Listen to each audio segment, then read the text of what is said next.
আপনি কি জানেন শয়তান কেন আজীবন জাহান্নামে থাকবে? তো চলুন তা জানার আগে আল্লাহকে ভালোবেসে ভিডিওতে লাইক দিয়ে চ্যানেলটি সাবস্ক্রাইব করি। তো যখন কিয়ামতের পর আল্লাহ সুবহানাহু ওয়া তাআলা নেক ব্যক্তিদের জান্নাত এবং গুনাহগারদেরকে জাহান্নামে পাঠিয়ে দিবেন, তখন শয়তানকেও জাহান্নামে পাঠিয়ে দেওয়া হবে। শয়তান 1,00,000 বছর জাহান্নামে পড়ে থাকবে। তখন আল্লাহ সুবহানাহু ওয়া তাআলা হুকুম দিবেন শয়তানকে জাহান্নাম থেকে দেখবো কে কে শয়তানকে হারিয়ে আল্লাহকে ভালোবাসে। আর যারা আল্লাহকে ভালোবাসে চ্যানেলটিকে লাইক ও সাবস্ক্রাইব করে যাও। যারা শয়তানকে ভালোবাসে ভিডিও থেকে দূরে থাকো আর কমেন্ট বক্সে আল্লাহু আকবার লিখে যাও। নিয়ে আসো এবং হযরত আদম আলাইহিস সালামকেও জান্নাত থেকে নিয়ে আসা হবে।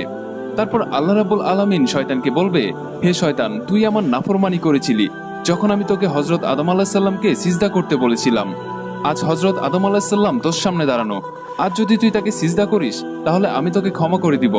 তখন শয়তান বলবে, হে আল্লাহ, যখন আপনি আদম আলাইহিস সালামকে সৃষ্টি করেছিলেন তখন আমি তাকে সিজদা করতে অস্বীকার করেছিলাম, আর যখন সে কবরে ছিল তখনও আমি সিজদা করতে অস্বীকার করেছিলাম, আর আজও আমি তাকে সিজদা করব না।